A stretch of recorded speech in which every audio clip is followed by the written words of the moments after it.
Ce matin pour écouter M. Sid Ould Mohamed Lebib nous présenter sa thèse de doctorat en médecine et le sujet porte sur l'infection à VIH, ses aspects épidémiologiques, cliniques, paracliniques, thérapeutiques et évolutifs au centre de traitement ambulatoire de l'hôpital de Fann, de l'hôpital de Nouakchott, à propos de 195 cas. Monsieur Lebib, je vous donne la parole pour nous livrer vos conclusions. Merci, Monsieur le Président.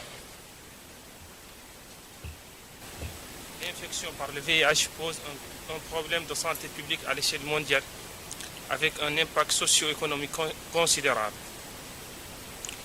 D'après les évaluations de l'ONU-SIDA OMS, fin 2014, on comptait environ 36,9 millions de personnes vivant avec le VIH, dont 2 millions de nouvelles infections dans le monde. L'Afrique subsaharienne, où 25,8 millions de personnes vivaient avec le VIH en 2014, est la région la plus touchée. Elle concentre également près de 70% de nouvelles infections dans le monde. Toutefois, des efforts considérables ont été notés par les communautés nationales et internationales, tant pour la prise en charge thérapeutique que pour la prévention. La politique de lutte contre le sida en Mauritanie est mise en œuvre suivant une approche multisectorielle qui favorise la participation et l'inclusion de l'ensemble des parties prenantes et le développement des espaces de dialogue autour des questions du VIH-Sida. Ainsi, le Conseil national de lutte contre le sida est composé non seulement des principaux départements ministériels et administratifs publics concernés, mais aussi des partenaires, des organisations de la société civile et du secteur privé. La République islamique de Mauritanie est un pays où les réalités socio-culturelles et religieuses constituent encore un handicap sur la prise de décision stratégique, notamment en matière de santé de la reproduction, plus particulièrement de distribution de préservatifs. C'est ainsi que nous nous sommes proposés d'effectuer cette étude rétrospective au centre de traitement ambulatoire du centre hospitalier de Nouakchott, avec comme objectif d'évaluer le profil épidémiologique, clinique, paraclinique, thérapeutique et évolutif des patients vivant avec le VIH. Pour atteindre cet objectif, nous avons rétrospectivement recueilli et analysé 195 dossiers de patients vivant avec le VIH, régulièrement suivis dans la période de janvier 2014 à décembre 2014. L'exploitation et l'analyse des données ont mené aux conclusions suivantes. Sur le plan épidémiologique, il y avait une prédominance masculine avec 101 cas, soit 51,7%, un sexe ratio homme sur femme de 0,93. La moyenne d'âge était de 35 ans, 65, plus ou moins 11 ans. La tranche d'âge la plus exposée était celle comprise entre 30 et 40 ans, avec 69 cas, soit 35,4. Les personnes sans emploi étaient les plus fréquentes avec 55 cas, soit 28,20%. Les mariés étaient les plus représentés dans le titre avec 113 cas, soit 66,9%, dont 6 dans un régime de polygamie, soit 5,03%. La tuberculose était l'antécédent le plus fréquent, avec 13 cas, soit 6,66%. Les multipartenariats étaient le facteur de risque le plus fréquent, avec 68 cas, soit 40,96%. Sur le plan clinique, À l'inclusion, l'indice de masse corporelle variait entre 9,6 et 34,5 kg par mètre carré, avec une médiane de 19,85 kg par mètre carré. La plupart des patients, c'est-à-dire 56,9, étaient au stade 3 de l'OMS à l'inclusion. Les muqueuses étaient normocolorées dans 82 cas, soit 41,02%. La toux était le principal signe pulmonaire avec 26 cas, soit 19,25%. Plus de la moitié des patients avaient une diarrhée chronique, avec 51 cas, soit 61,44%. Le prurigo était l'affection dermatologique la plus fréquente avec 18 cas, soit 14,4%. La neuropathie périphérique était la plus fréquente avec 28 cas, soit 27,72%. Sur le plan paraclinique, la quasi-totalité des patients étaient VIH1 avec 187 cas, soit 96,39%. La majeure partie était en immunodépression sévère à l'inclusion avec 133 cas, soit 71,1%. L'anémie était constante avec un taux d'hémoglobine à 10,51 g par décilitre. Le taux de cholestérol a varié entre 0,75 et 5 mmol par litre, avec une médiane de 1,64 plus ou moins 51. Sur le plan thérapeutique, la quasi-totalité des patients étaient sous cotrimoxazole avec 166 cas, soit 89,2. La presque totalité des patients avaient le tenofovir et l'efavirenz comme molécules dans leur schéma thérapeutique avec respectivement 79,38 et 81,44%. La majorité des patients étaient sous le régime tenofovir, amitricitabine et efavirenz avec 147 cas, soit 75,8. Sur le plan évolutif, durant l'année 2014, la létalité était de 4,11%, tandis que plus de la moitié des patients, c'est-à-dire 56,5%, étaient perdus de vue ou irréguliers. Les patients sous ARV régulièrement suivis constituant la file active du centre étaient au nombre de 194, soit 28,67%. Ces conclusions ont mené à formuler les recommandations suivantes. À l'endroit du personnel sanitaire, insister sur l'éducation thérapeutique, respecter le bilan de suivi biologique selon les recommandations de l'OMS, améliorer la prise en charge psychosociale et nutritionnelle des patients, mettre en place un système de recherche de perte de vue. À l'endroit de la population, accepter le dépistage volontaire et respecter les mesures de prévention contre l'infection à VIH. À l'endroit des autorités sanitaires, respecter la sensibilisation par l'éducation, la communication pour un dépistage précoce en vue d'une prise en charge précoce et adaptée du VIH. Promouvoir de manière effective la gratuité de la prise en charge dans toute sa globalité, en l'occurrence du bilan biologique de suivi. Décentraliser la prise en charge dans sa globalité. Renforcer le système sanitaire en ressources humaines. J'en ai fini, Monsieur le Président. Je vais donner la parole à professeur Nafi Touré Badiane pour vous argumenter. Merci, Monsieur le Président. Je remercie Monsieur l'Herbib de me permettre d'être assise aujourd'hui à la même table que deux de mes maîtres. Et comme j'aime bien le dire, plutôt des kilomètres. Parce que le terme de maître me semble un peu trop faible par rapport à ce qu'ils m'ont apporté dans ma formation et de même que dans mes activités habituelles jusqu'à présent en tant que médecin, mais également en tant que pneumologue.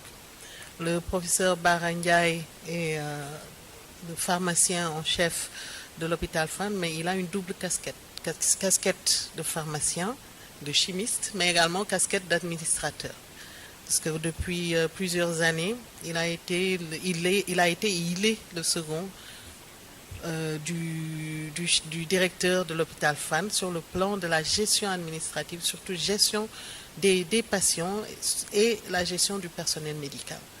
Donc c'est vous dire un peu son importance dans les activités de l'hôpital que nous partageons, mais également son importance dans les activités au niveau universitaire, parce que cette double casquette, il l'a aussi bien à l'hôpital qu'au niveau de la faculté de médecine de Dakar. Donc c'est quelqu'un qui est très disponible, c'est quelqu'un qui est très engagé, aussi bien dans le cadre de la formation que dans le cadre de la gestion. Et nous le remercions, je le dirais au nom de presque tout le personnel de l'hôpital Fann, mais également du corps enseignant de l'UCAD, de la faculté de médecine, pour cet engagement qu'il a par rapport à la prise en charge sur le plan formation, mais également sur le plan médical, prise en charge médicale du peuple sénégalais et des étudiants en médecine. Donc, professeur Bara, je vous réitère ici toute mon affection, mais également tout mon respect, et vous réitère également toute ma disponibilité, quel que soit le moment, quel que soit le lieu, je reste à votre disponibilité, quel que soit ce que vous voudriez que je fasse pour vous. Donc, que Dieu vous prête très longue vie et une santé de diamant pour que vous continuiez à œuvrer pour le bien de notre pays. Les mêmes mots sont également valables pour le professeur Ndour, qui m'a appris à faire une ponction lombaire et une ponction pleurale quand j'étais étudiante en médecine.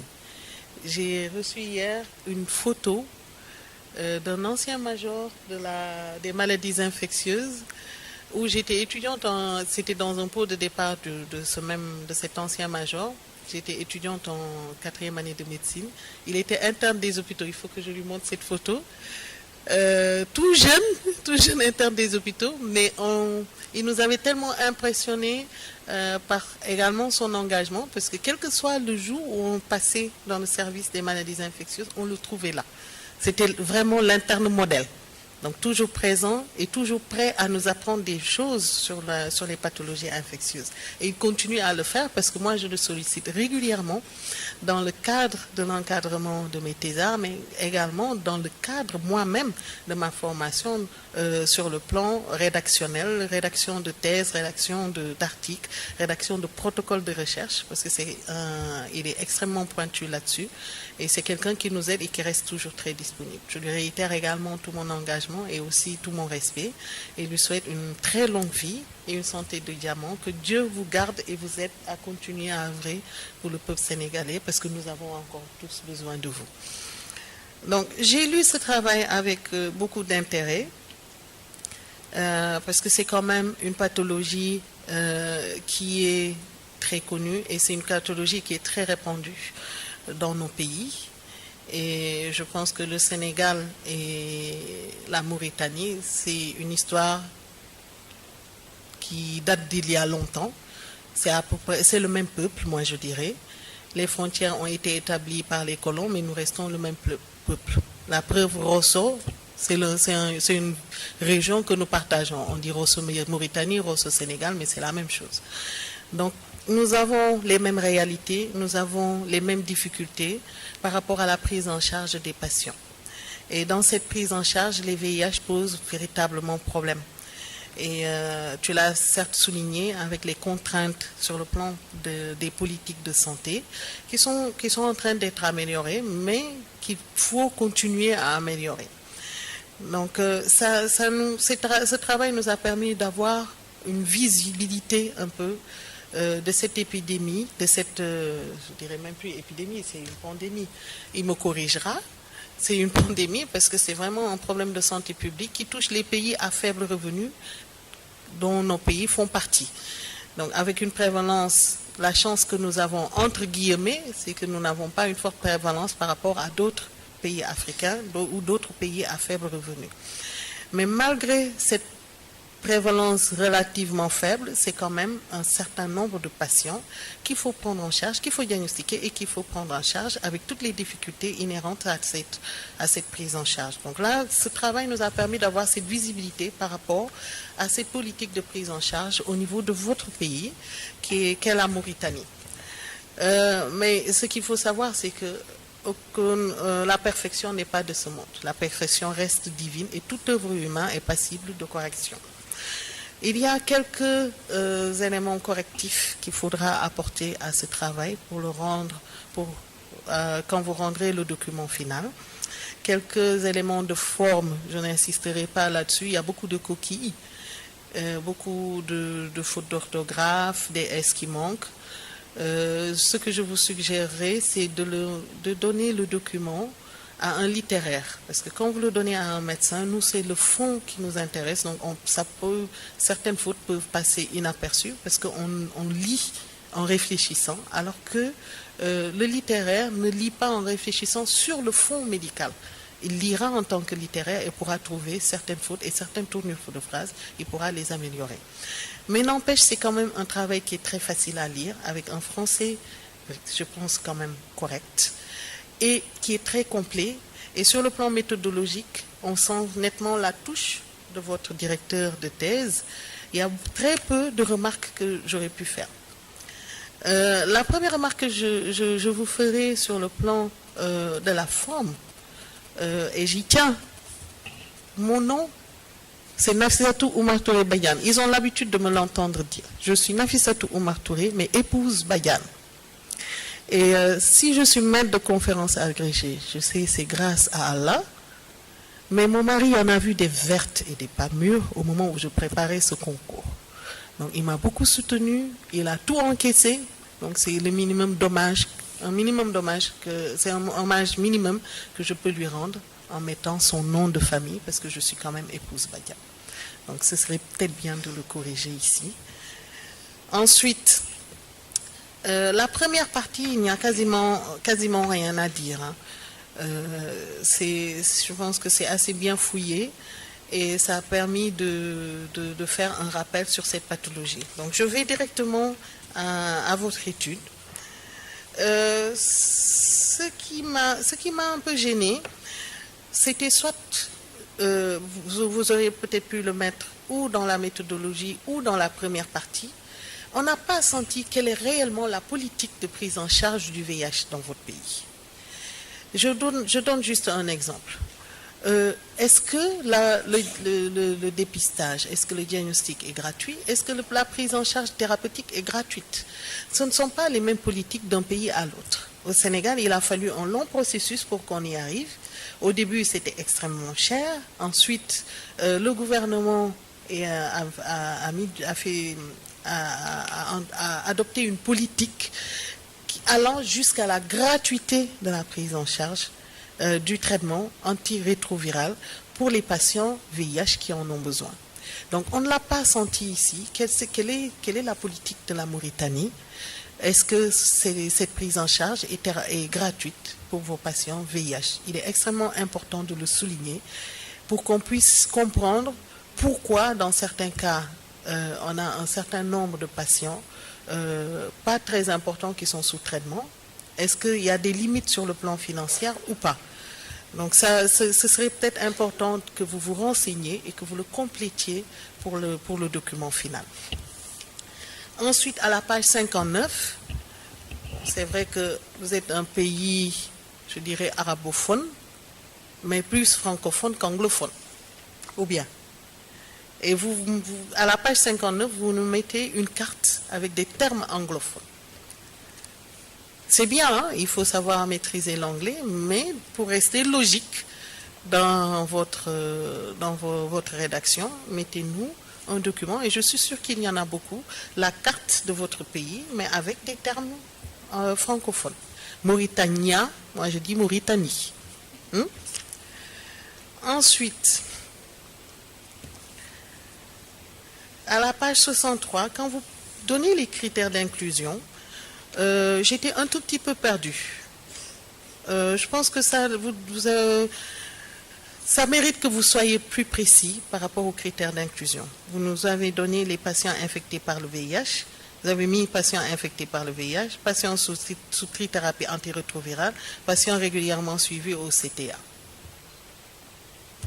C'est des choses qui peuvent être intriquées. Donc, à mon avis, ce n'est pas très précis et ça peut porter à confusion.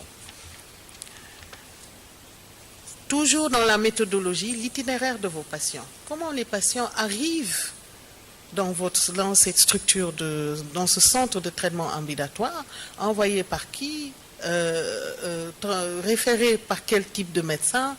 Est-ce que quand ils arrivent, qu'est-ce qui est fait? Est-ce que c'est un dépistage systématique ou est-ce que c'est des patients qui ont déjà un tableau de VIH avéré? Il faut que vous nous donniez cet itinéraire thérapeutique de vos patients. Ça, vous pouvez le demander au responsable du CTA qui vous a fourni les chiffres parce qu'il sait exactement comment marche son centre de traitement ambulatoire. Il faut le rajouter dans cette méthodologie. Ensuite, une erreur à la page 66, le sexe ratio, vous avez même insisté là-dessus, hein, aussi bien dans les résultats que dans la conclusion. Vous avez mis sexe ratio homme sur femme, mais vous nous avez calculé femme sur homme. Parce qu'il y a plus d'hommes que de femmes, il n'est pas normal que le sexe ratio soit à 0,93. J'ai refait le calcul, je me suis rendu compte que vous êtes trompé, vous avez fait 94 cas sur 101 qui vous donne les 0,93. Si vous faites homme sur femme, c'est un sexe ratio de 1,07, donc qui montre cette prédominance masculine. Et je ne suis pas tout à fait d'accord quand vous dites nette prédominance masculine. Elle n'est pas si nette que ça. 1,07, c'est quand même assez limite. Je dirais que c'est à peu près la même proportion que vous avez d'hommes et de femmes. Et il est quand même important de le souligner ici, parce que moi, le peu que j'ai appris par rapport à cette épidémiologie du VIH, on a en général une prédominance féminine. Donc, en tout cas, au Sénégal, c'est ce que nous avons. Et ce serait peut-être bien de le souligner et d'essayer de voir pourquoi, chez vous, on n'a pas cette prédominance féminine qui est décrite dans les autres pays.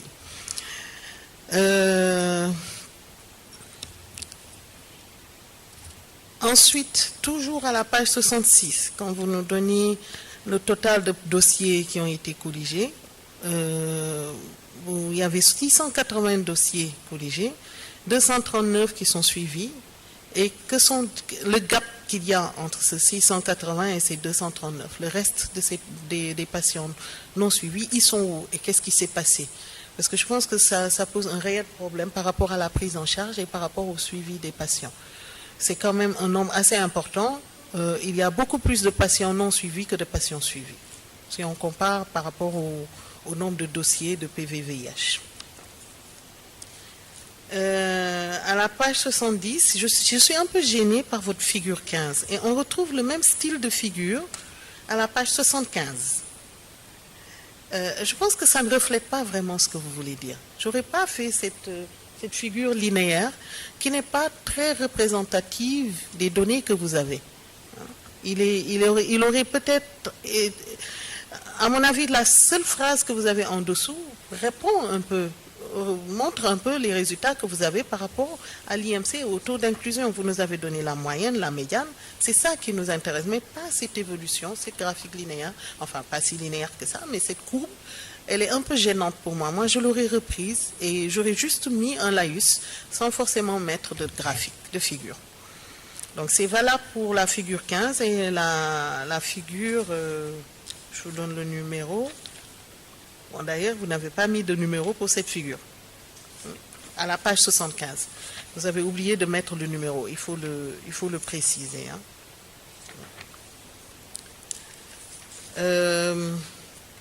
Comme autre remarque, c'est par rapport à l'évolution. 172 perdus de vue. J'ai trouvé ça énorme. Est-ce que vous avez une explication par rapport à ce taux extrêmement important de perdus de vue? Parce que je pense que c'est quand même des choses qui sont importantes. Vous avez donné des résultats extrêmement intéressants. Et ces résultats, le fait qu'il y ait les points, moi vraiment les points qui m'ont marqué dans votre travail, c'est cette non-prédominance féminine, mais également ce nombre extrêmement important de perdus de vue. Et il est important peut-être de formuler ces recommandations pour le centre de traitement ambulatoire et pour les politiques de santé par rapport aux patients VIH, savoir comment résoudre ces problèmes et qu'est-ce qui est à l'origine pour pouvoir les résoudre. Donc ça devrait ressortir de façon, avec moi je pense avec insistance au niveau de vos recommandations.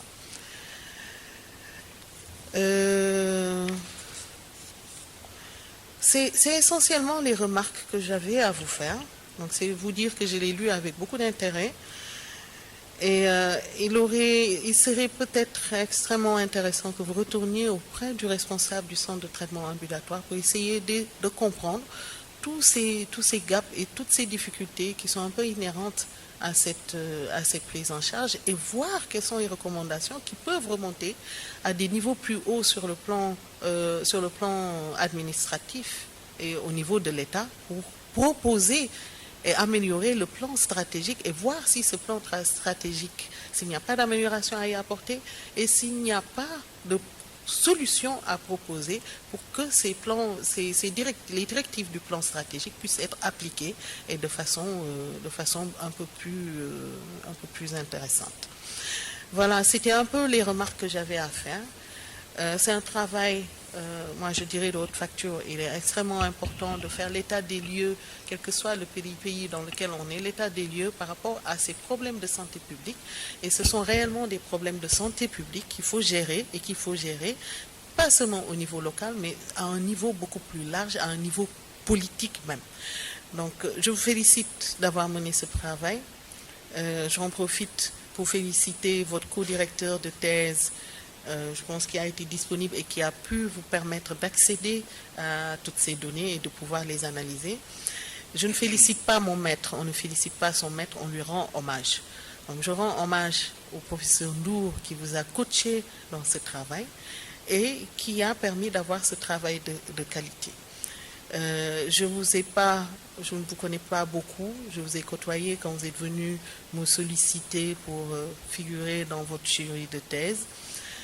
J'ai vu un jeune homme poli, un jeune homme correct, et quelqu'un qui a envie de travailler. C'est l'impression que vous me donnez, et j'espère que c'est une vraie impression. Donc, si vous êtes comme ça, ce n'est pas forcément grâce à vous, mais disons-le, c'est grâce à votre famille, grâce à vos parents. Parce qu'on ne n'est pas poli, on ne n'est pas correct. Nous avons été tous éduqués.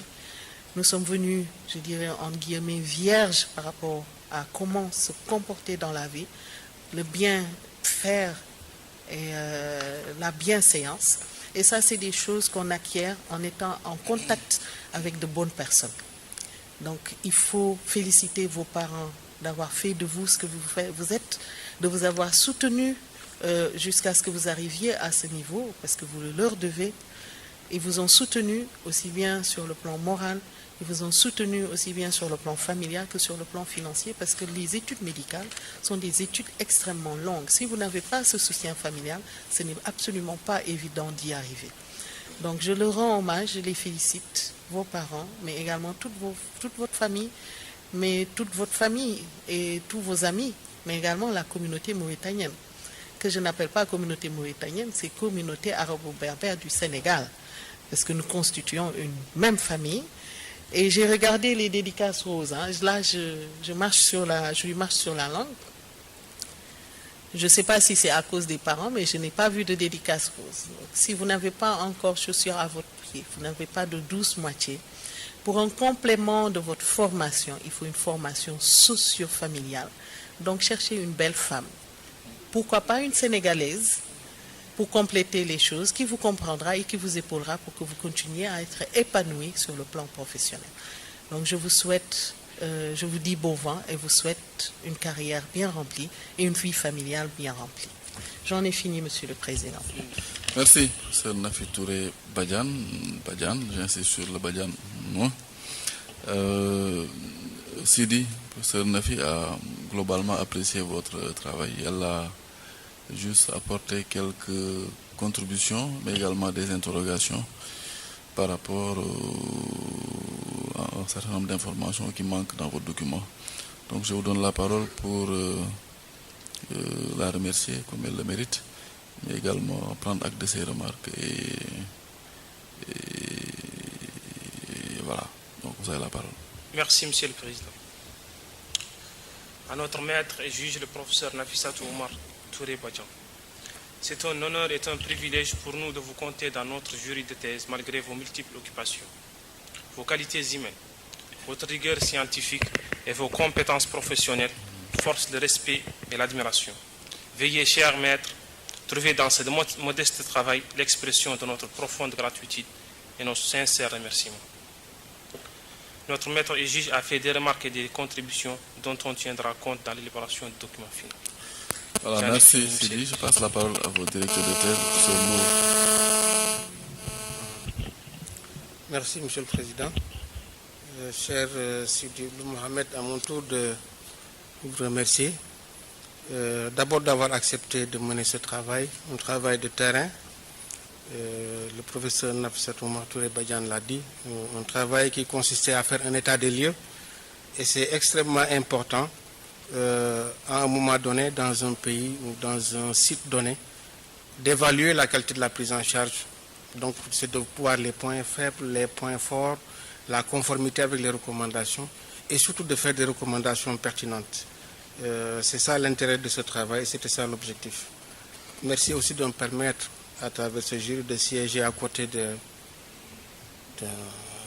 d'un frère, le professeur Barenya, et d'une sœur, le professeur Nafsatou Omar Touré Badiane, que je remercie pour les paroles aimables qu'elle a prononcées à mon endroit. Elle est plus jeune, certes, mais elle fait partie maintenant de l'élite, entre guillemets, en matière, au niveau scientifique, hein, parce qu'elle est très modeste. Mais en réalité, c'est elle la référence nationale actuellement en matière de pneumologie. Nous qui l'avons suivie, comme elle l'a rappelé, depuis ses premiers pas dans la médecine, on n'est pas surpris. Hein. On dit la valeur n'attend point le nombre des années. Je profite vraiment de cette occasion pour lui renouveler mes amitiés et mes prières à lui et au professeur Bara. Vraiment prière pour une très longue vie, prière pour une santé durable aussi. Je crois qu'elle a fait le point et moi je serai bref parce qu'au même titre que Sidi, je suis venu recueillir quelques contributions pour améliorer la qualité du travail. Et les résultats, moi je ferai juste 2 commentaires. Le professeur Nafsatou Omar Touré Badiane l'a dit. Quand on voit les dénominateurs de 680, ça c'était les débuts de l'initiative mauritanienne. Et on a connu la même chose au Sénégal. En réalité, moi je ne suis pas loin de penser qu'on a choisi les bons dossiers. Tout le monde sait qu'au début c'était la catastrophe. Hein. Sur les 680, plus de 80% sont décédés ou perdus de vue. Les plus chanceux, ce sont ceux qui sont partis dans d'autres sites et qui ont été pris en charge. Et l'intérêt de ce travail maintenant, c'est de faire vraiment des recommandations pertinentes pour qu'une telle catastrophe ne se renouvelle pas. Parce qu'elle est encore latente. Hein. C'est vrai que la létalité est très faible, 4%.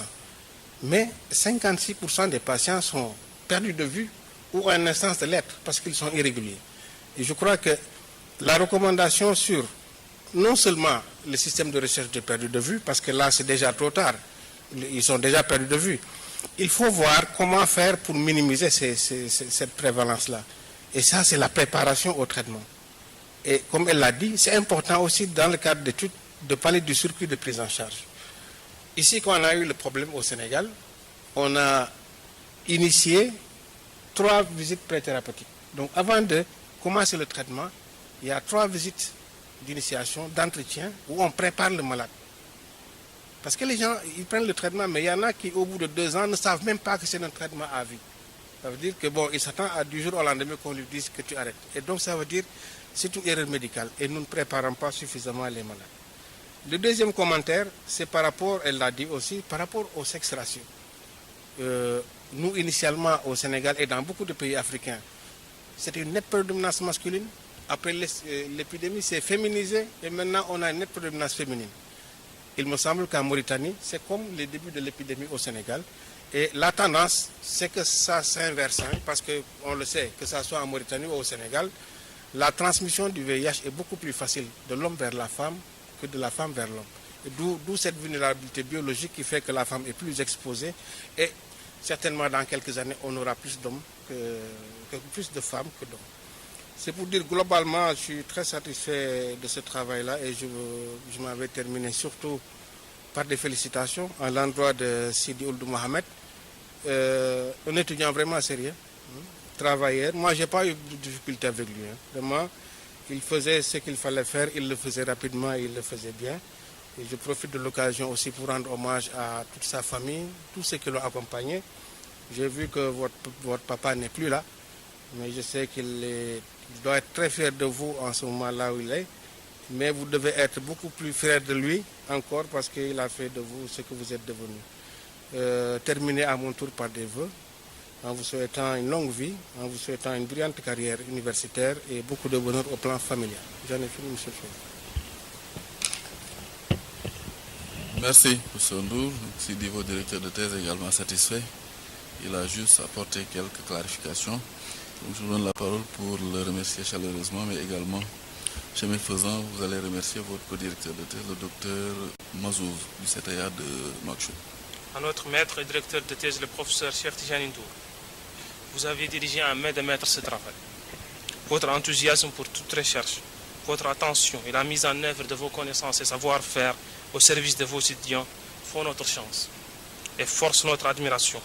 Tout au long de ce travail, vous avez fait preuve d'une compréhension et une disponibilité hors du commun. Ceci malgré vos multiples occupations. Votre disponibilité, votre générosité ont permis d'aller au bout de notre travail.